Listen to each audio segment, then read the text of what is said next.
Hey, everybody, welcome to Let's Talk About Pools today. And our podcast episode number 2 today is going to be with Craig Sears from Sears Pool Management and Consultants. And we're going to be talking about COVID-19 here and now in public swimming pools. So looking forward to this episode and hope you all enjoy it too.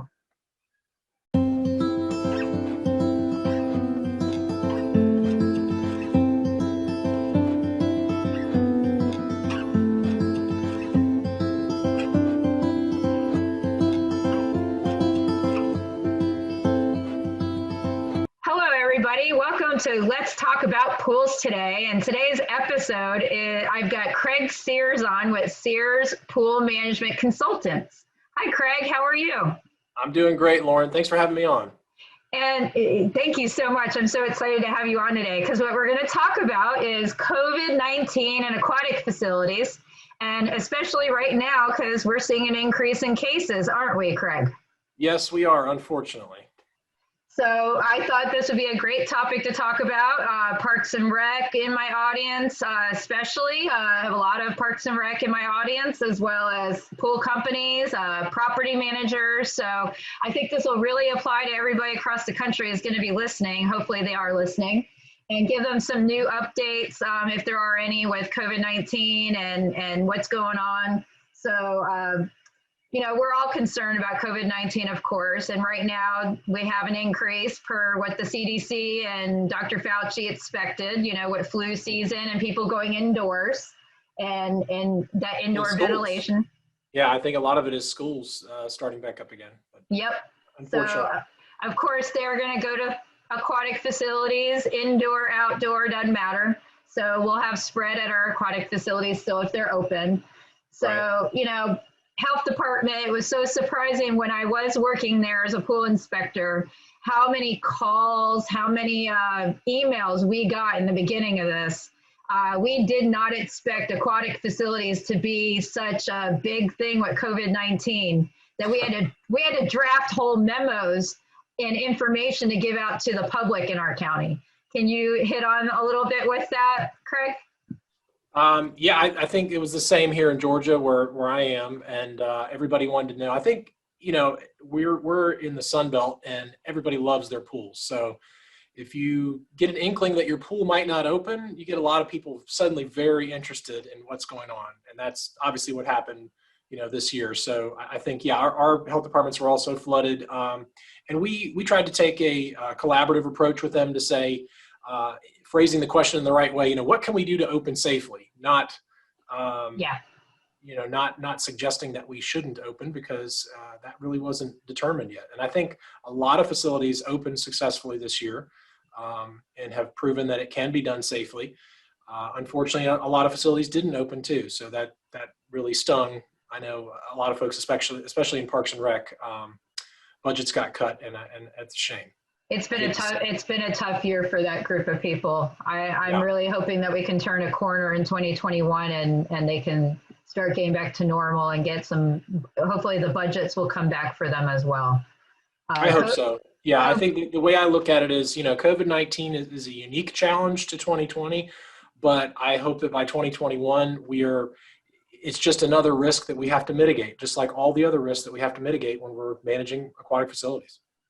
It's certainly teaching all of us and all groups in aquatics, from Parks and Rec to pool companies and property managers and everybody that has a public pool or aquatic facility, what to do here. And yes. It came up very quickly and people didn't know what to do. And we kind of used to it now. We've learned a lot along the way. Things have changed.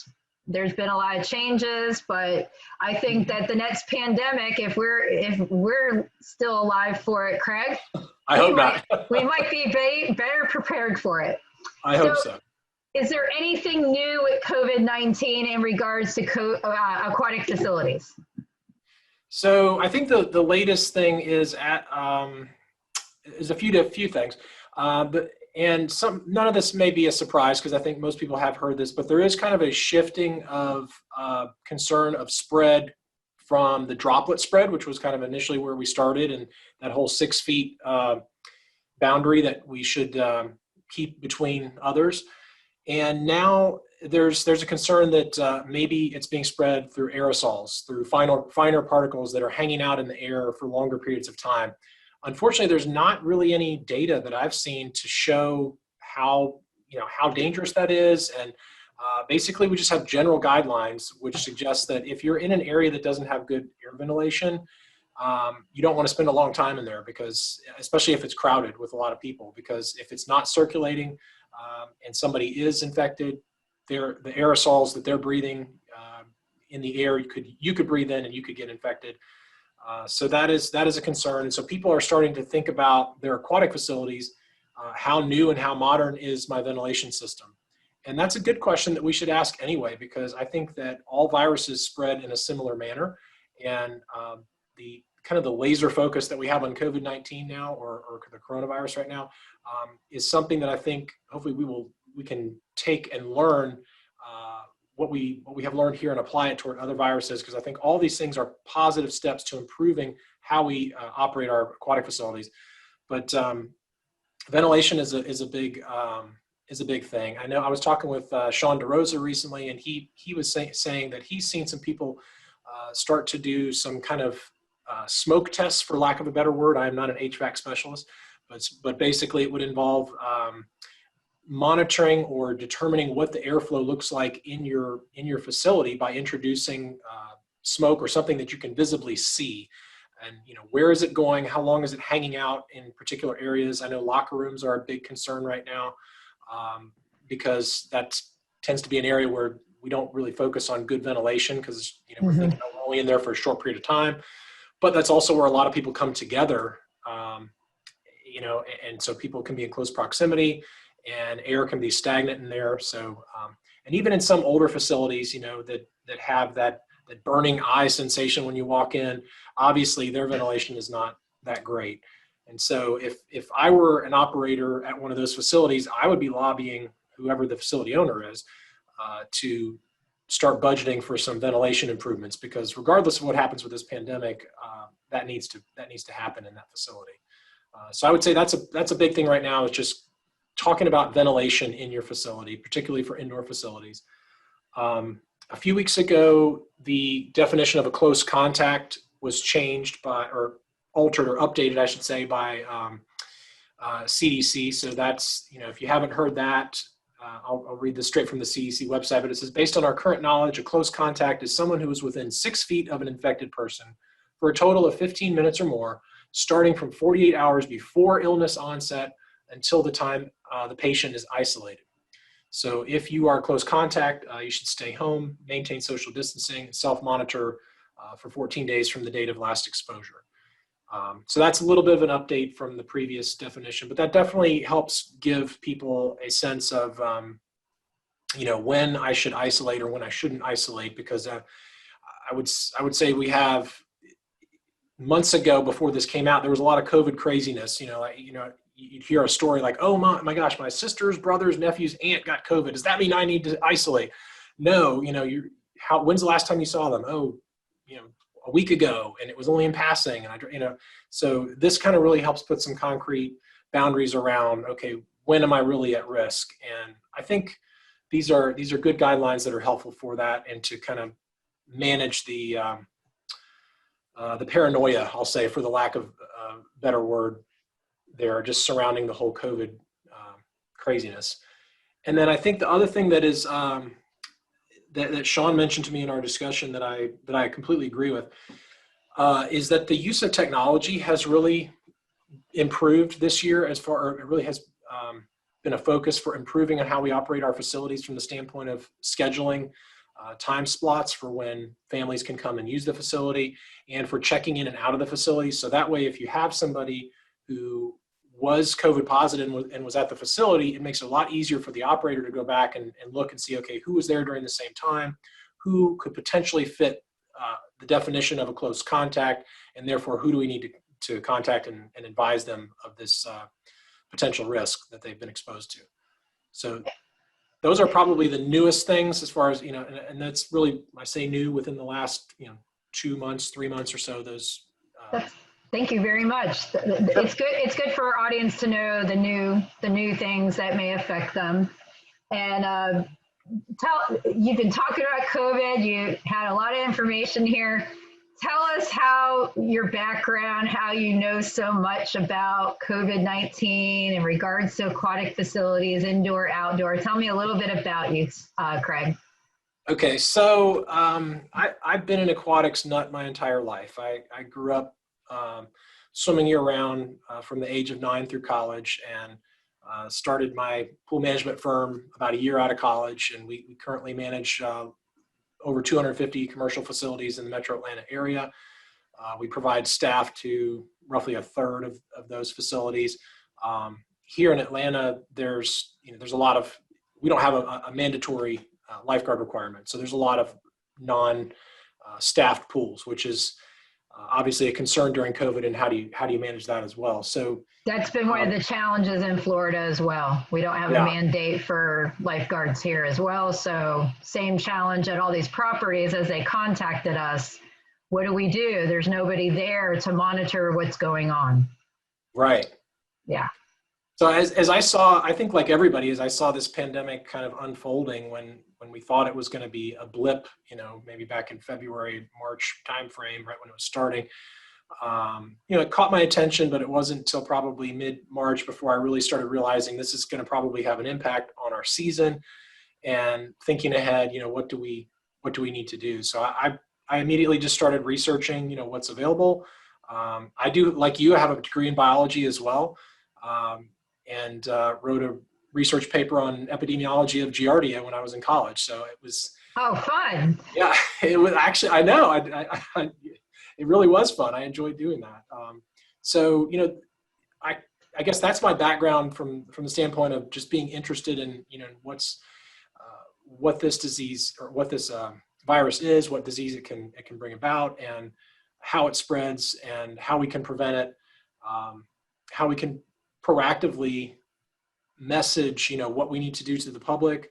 And also, I think what I realized there was a really strong need for at the very beginning of this pandemic is just to preach patience, because people were, wanting answers right away. Well, what do we do? What's safe? What's not safe?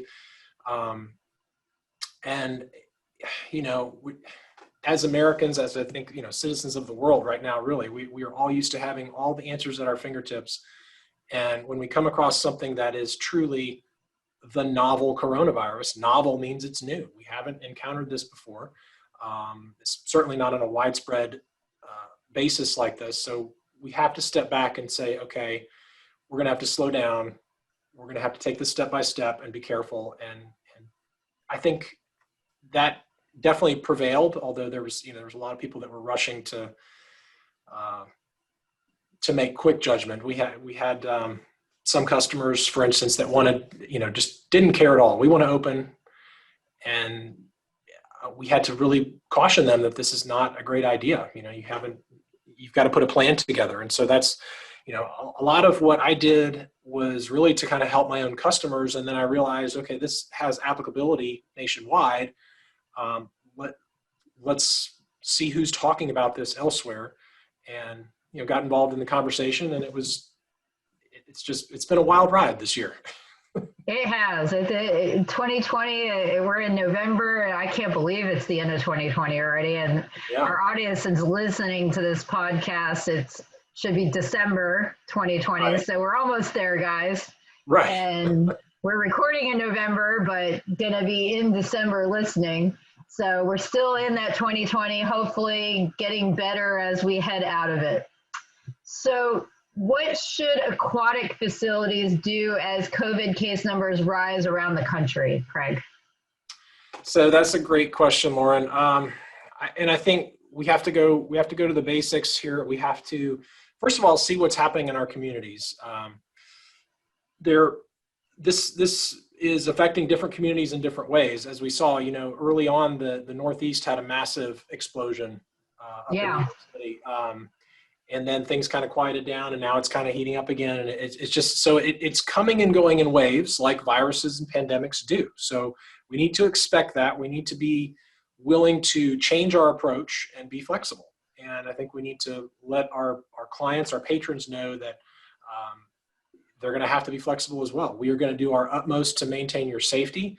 There is absolutely no way that we can guarantee anyone's safety or prevent that they're going to, get this disease get this virus from the facility when they come to our facility. In fact, they're probably not getting it from the facility. They're probably getting it from another patron at the facility. We know that, but that doesn't stop people from suing in this litigious society that we're in. So I know here in Georgia, our government here passed a law called Senate Bill 359 that I was involved in helping promote, and basically offers protection to businesses and operations from COVID-19 liability, so long as you put the sign at the door of any entrance to your facility. It's got to be written in very specific terms and 1-inch lettering that warns anybody coming in that there could be COVID-19 here. Exposure to COVID-19 could happen while you're at this facility, and you must enter at your own risk. I think there's maybe a few other states that have passed a similar law. I think that we're going to see more of that as we head into 2021. I think it's just a common sense thing. And we've got to control the potential legal cost of this pandemic as well. So that's one thing I would say is, even if you don't have that law in your locality or your state, I would still highly recommend posting a sign warning people of the risk when they come in, because as aquatic professionals, we have a duty to warn of risks, and we warn of all other risks. Why wouldn't we warn of this risk, right? It just makes sense. Exactly. So I would say signage is really key. There may be times if the situation gets really bad in your location, you might decide you need to shut your facility down for a while. And, but I think I can't make that decision for you. That's got to be something that you make when you look at, can I follow the CDC regulations? Can I and must I follow, or should I follow? Absolutely, you should follow the local regulations. So if your city or town shuts down, then yeah, you're going to have to shut down.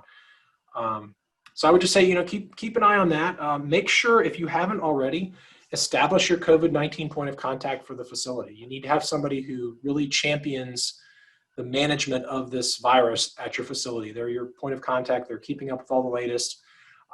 They're advising you as the operator, what you need to do, and you're counting on them. So that's a good piece of advice there. Having somebody who's knowledgeable, that can answer questions to the public, that is going to keep up with if the local health department contacts them for contact tracing, and they can get all that information as quickly as possible to them.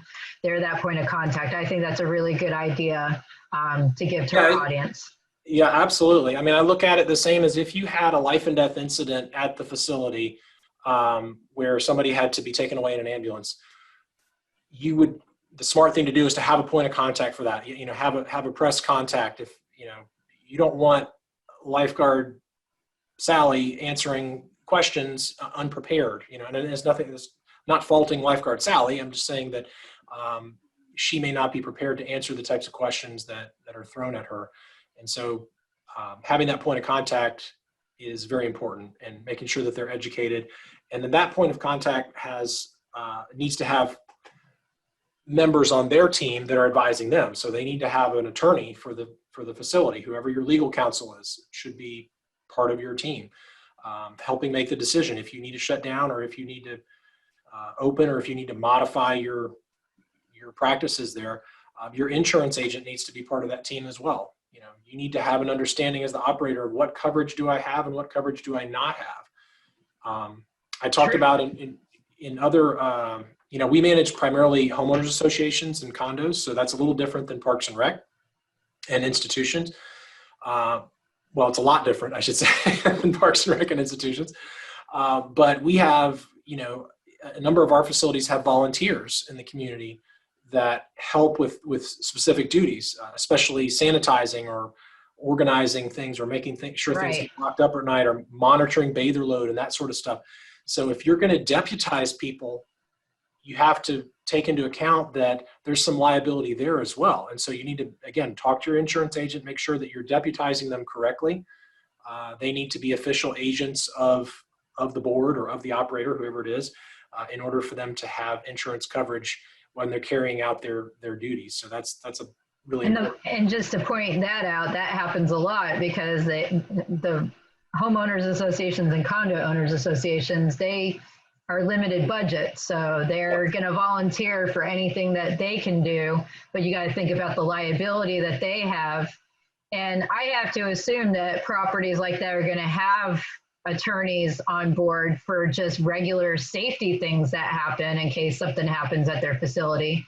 So making sure they understand that that same lawyer they can utilize hopefully for any COVID-19 exposure as well that may happen with a lawsuit at the property. So that's very good for the audience to know. And I think it applies to Parks and Rec and pool companies, you know, because they're on those properties as well. So anybody that's on a property that's taken care of or has contact with anything that may come into contact with COVID-19, this all applies to everybody. Yes, So, completely agree. So what additional concerns do indoor pools have compared to outdoor pools? Well, we talked earlier about the aerosolization of the virus, which is one of the more current concerns. So obviously at outdoor pools, which like 99% of the pools that we manage are outdoor pools here in Georgia, we don't have that concern because everything just blows away. But for indoor pools, there again, you've got to check your ventilation. And usually newer facilities, and this is just what I'm hearing. I'm not an HVAC specialist, so you would want to consult with whoever designed the HVAC system at your pool.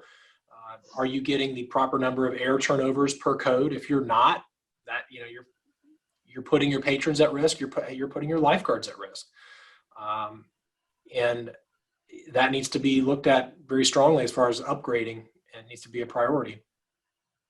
So that's probably the biggest one. Indoor pools are going to be open more than the outdoor pools up north. So there's going to be a little bit more concern with it, amount of time of exposure. Even though it's snowing outside, people can go to their local fitness club that has an indoor pool and do their lap swimming. And so, there's going to be increased risk still for those particular facilities that are going to try to stay open. I mean, up north, most of our outdoor pools are winterized now. So some of that risk is minimized on those aquatic facilities until we get to late spring. Yeah. Now, if we're in the Sun Belt, a little bit different because our people down in these southern states, they're swimming all the time. And we have visitors that think with no snow on the ground, I'm going swimming. It's warm. That's right. We have a lot of Canadians that come down. They're lovely people, come down to Florida, they're swimming. So in certain states, and like you said earlier, it depends on where you're at, what and the time of year and how much exposure we're going to get. Yep. And if people are using the facilities or not. So if cases are increasing in your area and you're in a northern state, it's probably you're not going to be worrying about your outdoor pool right now. It's going to be your indoor pools if we're talking about aquatic facilities. So that's a very good point that you brought up with indoor pools. Because a lot of people forget they just think of pool and they don't think about indoor versus outdoor and that there are differences. You can't treat every pool the same in every situation. Absolutely not. And with indoor pools, it becomes even more critical that you're managing your patrons as far as, social distancing, because those droplets and the aerosol is not going to blow away as quickly, even in a well-ventilated natatorium. Yep. But no possible UV radiation from the sun breaking the virus down, which can happen. Mm-hmm. So certainly that helps. I think also with surface disinfection too. Outside you've got the UV rays of the sun hitting the surfaces as well as heating up those surfaces. And drying them out, where that doesn't happen when you're indoors and all the moisture is trapped inside. And I know this is a rehash and people know this a lot already, but just to, anybody that's new in the audience, what's the minimum chlorine level in the actual pool water that will actually kill COVID-19 so we can alleviate any concerns with new listeners? I think it's actually I haven't read it in a while. I think it's really low, like 0.5. Even drinking water, which I think has less than 0.5, will also it's shown that it doesn't really survive in there. So it just doesn't survive in water in very well in general. So, it's not really a recreational water illness. It's more right. No, it's not. contact surface and aerosolization when people are coughing and sneezing, hence the face mask. So what are the big concerns for our new listeners that they should be looking at with COVID-19 in aquatic facilities? Well, let me go back one to that previous question too, because I wanted to also talk about mask wearing. I know that's been a big thing. So for indoor pools in particular, you may have to modify your mask wearing policy. I know here in Georgia, we didn't really enforce mask wearing for outdoor pools for guests. And I think we would have gotten a tremendous amount of pushback if we had. So we chose not to wage that battle. But for indoor, I think, you have to consider what is the ventilation like in there. Do you want to have your patrons wearing masks when they're not in the pool? Of course, we don't want them wearing masks in the pool. And then your lifeguard staff, in an indoor pool, it probably makes sense for them to be wearing masks. And it's also important for you to train your staff on how often they should be changing their masks. They probably shouldn't be wearing their masks for, weeks on end, because bacteria is going to grow in the masks and they can make themselves sick from mask wearing. We've already had cases, I think, where that has happened. So we want to, educate our staff that when they're wearing masks, that they need to be wearing clean masks and changing them or washing them daily. And then let's see, your question was, what are the things that our new listeners that are listening should be concerned about? If they're new, just got hired in a Parks and Rec, or they're new for a pool company and they haven't really understood the concerns specific to aquatic facilities. It's kind of a rehash. I know it's a lot of us that have been dealing with COVID-19 and aquatic facilities kind of know it already, but let's just go ahead and for the new listeners, what are the primary areas that they should be concerned about with COVID-19 and their aquatic facility? Well, ultimately, the water, like we said, the water is not where the concern is. As long as you're maintaining your parameters where they're supposed to be, you don't have to worry about the water. What you have to worry about is close contact between individuals. So making sure that family units are staying together or not intermingling with non-family units. So really monitoring the social distancing. And the disinfection of surfaces is kind of a big thing. That was a really big concern at the start of this. I think it has, I don't want to say taken a back seat, but it kind of has taken a back seat. I feel it has too. I don't hear it as much. In the beginning, it was what concentration or what type of chlorine that we can mix if we run out of chemicals. Can we use regular household bleach or pool grade bleach or what? Yeah. Yep. I feel that's gotten a back seat as well. Yeah, so I think as the science has developed and learned more about this virus, we see that it just doesn't last very long on surfaces. So it's not the primary means of transmission, as the CDC has confirmed as well. So that we can feel good about that, because I think as a facility operator, it's a very daunting task to think I've got to be wiping stuff down every few minutes or watching who's touching what, and it's a bit overwhelming. So I think we can take a breath there and say, okay, yes, we need to disinfect surfaces regularly, but we should be doing that anyway. We should be doing that. Oh yeah. There's always stuff out there. Right. Not just coronavirus. So, I think for us, for my clients, a big topic was, what do we do with the furniture? Do we put our furniture out? Do we not put our furniture out? Because that's relative to the surface cleaning as well. A lot of our clients went with the bring your own policy. And then those clients that decided to put their furniture out, what they would usually do is they would have people wipe it down between times, and they would set between usage, and they would set their furniture up in pods, and there'd be markings on the deck to separate it out. So that's, to answer your question about somebody new coming into aquatics, how does my pool look differently than it did the year before? It looks quite different. You may have no furniture on the deck. You may have a very sparse amount of furniture on the deck with lines drawn, and you may have people walking around, in masks, and you may have a lot fewer people at the pools. I think what we found was most people were pretty respectful. I think another important point too is to make sure we're not putting too much burden on the lifeguards. The lifeguards' primary responsibility has to be patron surveillance and the ability to do that.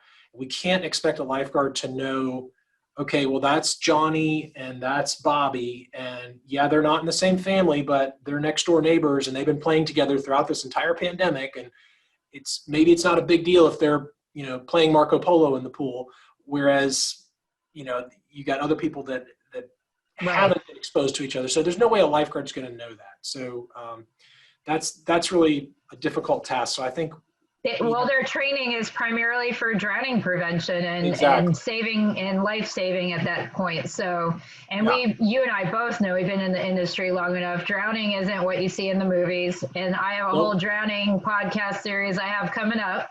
Cool. For everybody that's listening. So kind of this is a little segue into introducing that coming up down the road if anybody wants to continue listening in the months coming. But, I agree with you. Their primary concern isn't going to be COVID-19 right now that we're talking about. They're going to be worried about that 0 to age 4 child that, the leading cause of death of that age group is drowning. And drowning is silent and you don't hear it. So, I agree. We need to make sure our lifeguards can do the primary job that they have. What programming considerations should aquatic facilities think about now at this point right now in COVID-19? Yeah.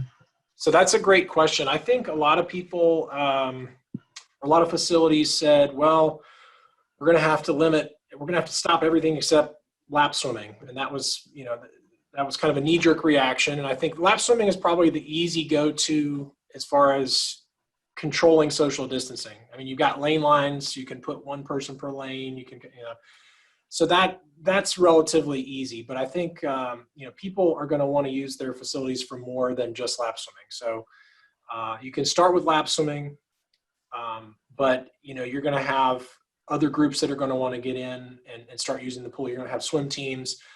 We've already started, high school swim team season. So the high school teams are wanting to get in the facilities.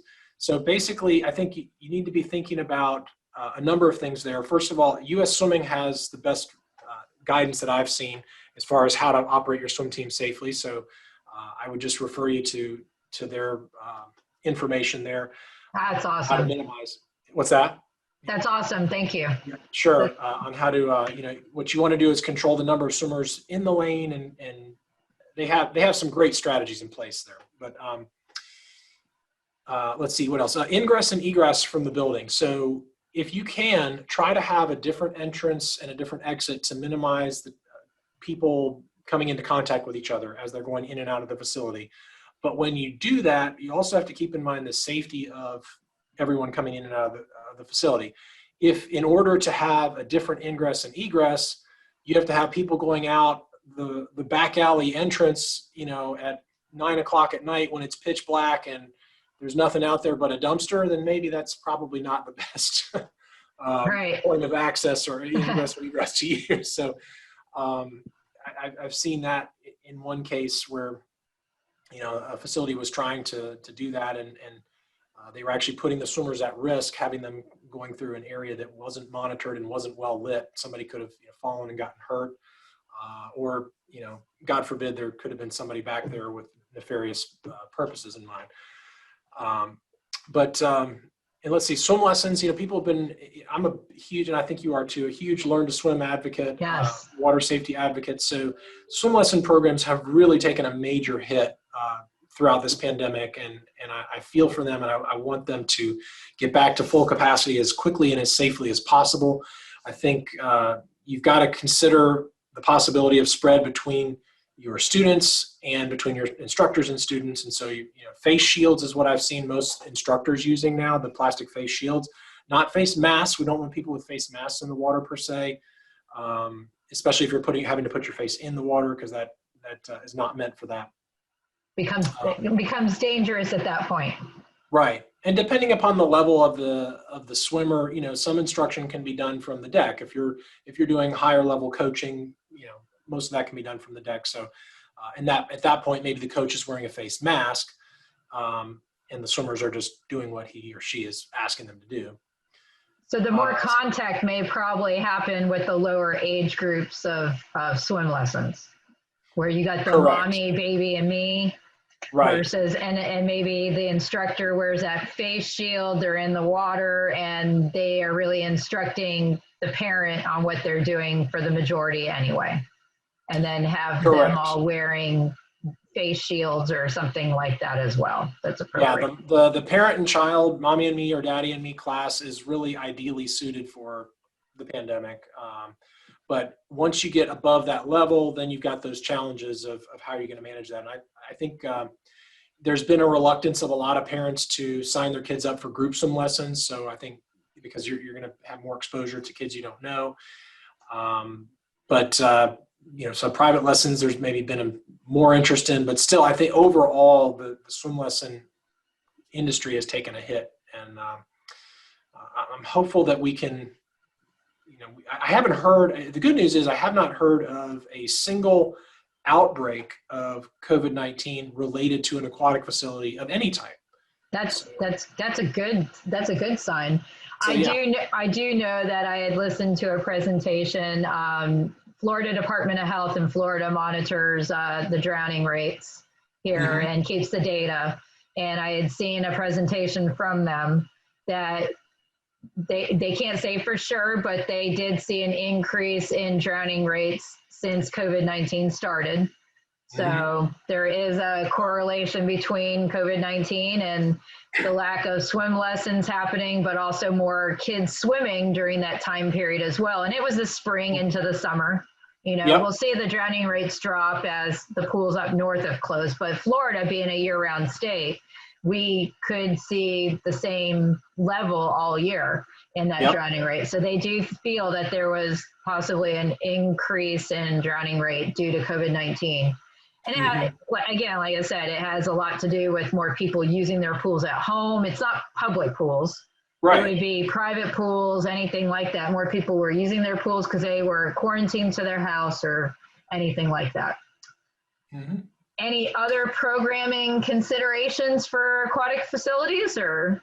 I think with your staff training, you have to think about the, we'll say Red Cross and Starguard have put out some really fantastic guidance as far as conducting lifeguard training classes as safely as possible. I know that was a huge concern as we headed into the spring, where recruiting stopped, and then once recruiting was able to pick back up again, we said, okay, now we've hired these people, but how are we going to train them safely?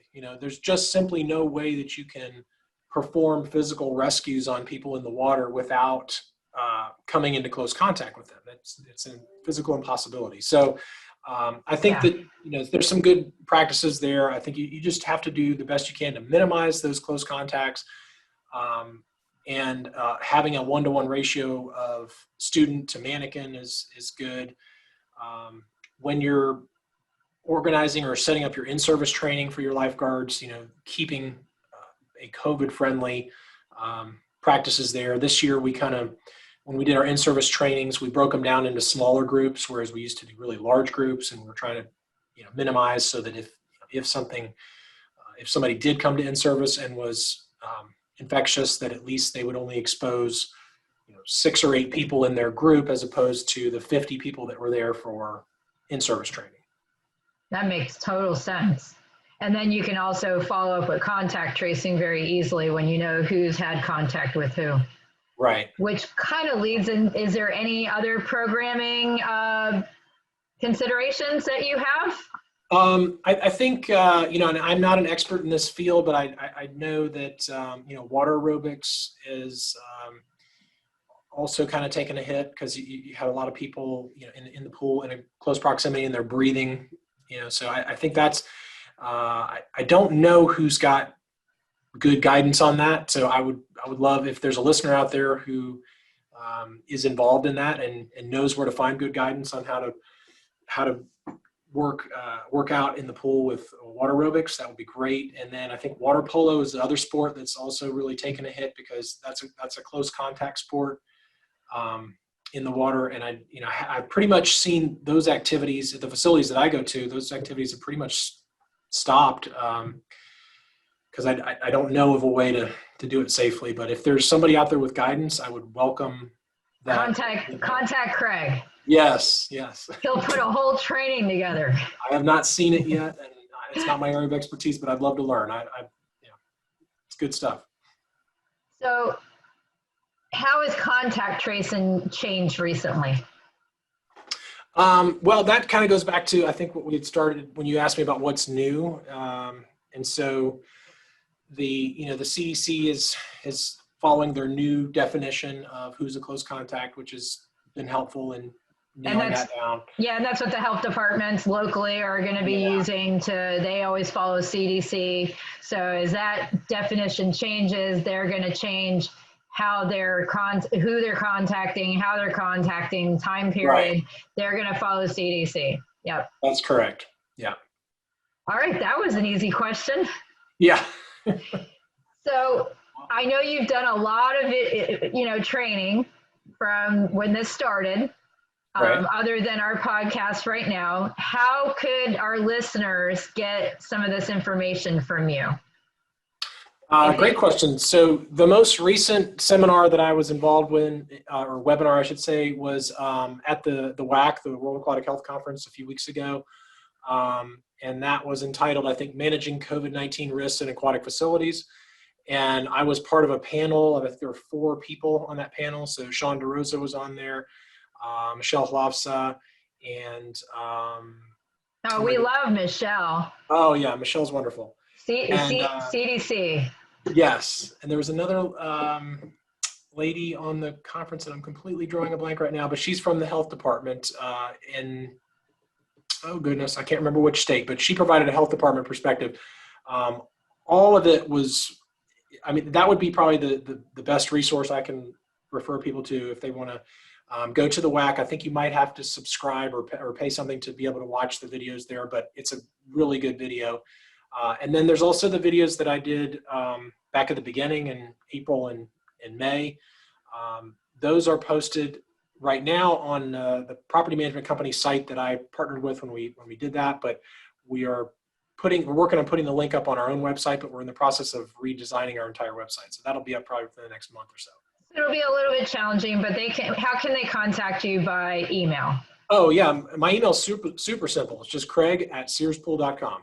So they can email you. Maybe you can email a PDF of the PowerPoint or anything like that, so that they can have some written information. Because I know you've got a lot more than what we've talked about today. This is just our short podcast episode, trying to do a few updates and stuff. But yeah, if you want definitely more detail, and I would think that the one from the World Aquatic Health Conference would be the better one because it's the most recent one you did. So it would have all the more recent updates and that kind of thing in it. So if they can watch that, or you have anybody in the audience actually attended, they have a certain amount of time to be able to listen to that video. So if you did listen to his presentation and you went to it like I did, and I listened to it, it was very good. Go ahead and do that. So I want to thank you. Anything you want to add that we didn't talk about, Craig? Gosh, I think that, I'm very passionate about aquatics. So I think that we have to remind ourselves on a regular basis that despite the insanity that is 2020 and this pandemic, that we still work in my opinion, it's the best industry of all. But we work I agree. We work in this amazing industry where every day our job is to provide facilities for people to come and recreate. It's fun and safety, combined together in a family type environment.